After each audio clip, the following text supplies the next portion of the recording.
Yes, it is possible to be more photogenic. How do I know? Well, I am a commercial and portrait photographer. I've taken over 500,000 photos. I have been featured in places like Time, Apple, Oprah's used my photos, but none of that matters.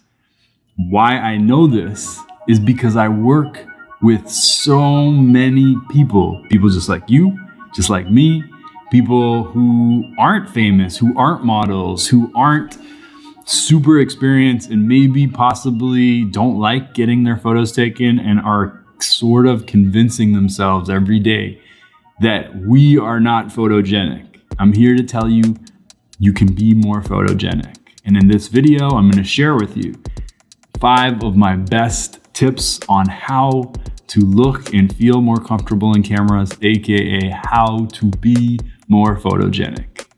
Ready? Let's go. This is the Artist Morning. Okay, we gotta start at the beginning.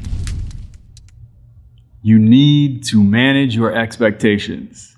If you do not take pictures of yourself or see pictures of yourself regularly, it's going to be weird, I promise you. It doesn't actually matter what you look like, what your hair looks like, what your body looks like, what the camera's doing, what the light's doing. None of it matters because it's always gonna look weird because you're not used to seeing yourself. Give yourself some time. Every time the first photo looks a little weird, look at 10 photos, 20 photos, 30 photos, it stops looking weird. Most people look at 1 or 2 photos and then look away and they're like, oh, this is the worst. Manage your expectations. Patience, patience, patience.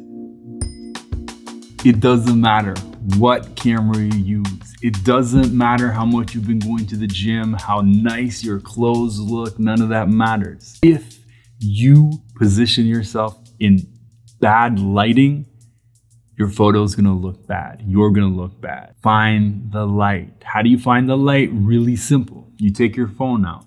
You put your phone on portrait mode and you literally do a 360 in the space you're thinking about taking a photo, and you look how the light hits your face. Let me show you what that looks like. Now look how the light looks different places, right? Here, it's in front of the light and it's balanced. There's no right or wrong. It's just what you think looks the nicest. Here, there's a shadow on one side and a light on the other, right? So just 360, finding the light. Once you got the light and it looks really good, that's your light.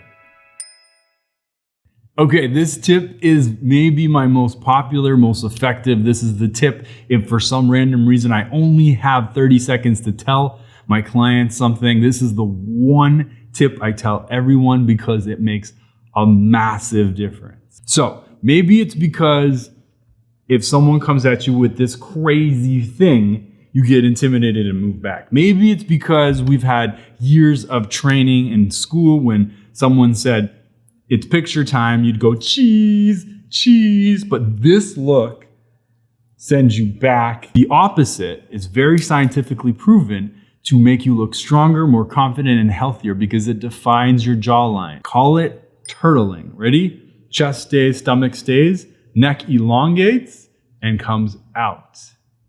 It'll always feel weird initially. You're like, why am I doing this? Because it defines this. You look stronger, you look more present. And then people look at the photos and they're like, oh my God, I'm always doing this. Now remember, don't overdo it, but whatever you do, don't do the reverse turtle. Don't go back. Angles matter. Not all angles are equal. Not all angles are equal. So the simple thing here is try different angles.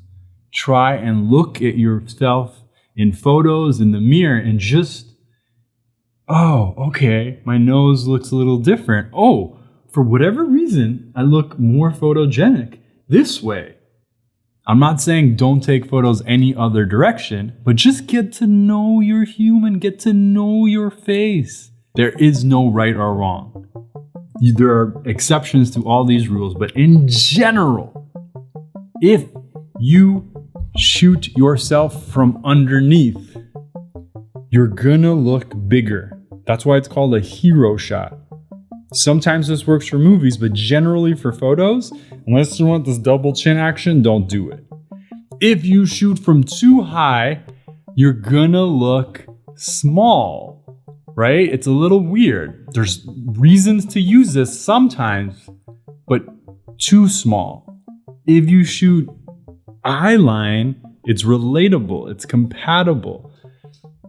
A little above is a sweet spot in general because it elongates your neck. You're still relatable, but it makes you look a little bit thinner, a little bit fitter, which a lot of people desire. So I'm gonna put this down because it's really heavy, but don't forget to break those rules and try things with your own face, okay? Because that's what all the models, the influencers, all those people that you're looking at saying, how do they take such great pictures?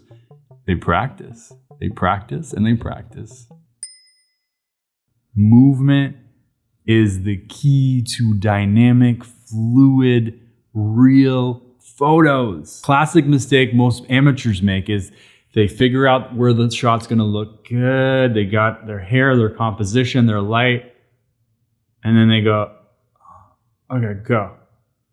Okay, go.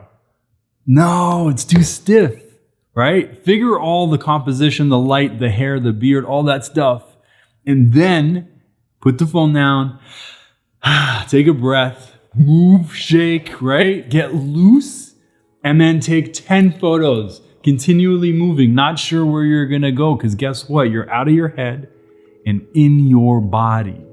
Thank you for watching this video. I hope some of the content in this video helps you continue to express yourself, helps you be more comfortable in front of a camera, helps you take up more space in this world as you continue to create on your journey as an artist, as a creator, as a human being. Before we go, I want to say one last thing. Artist Morning is not just a YouTube channel, it's also a community. We meet twice a week, Wednesdays and Fridays, for a group meditation and journaling session. It's entirely free, and if you're looking for a community of kind, creative humans, come meditate with us, come journal with us. artistmorning.com. Until the next video, we'll see you next time. Peace.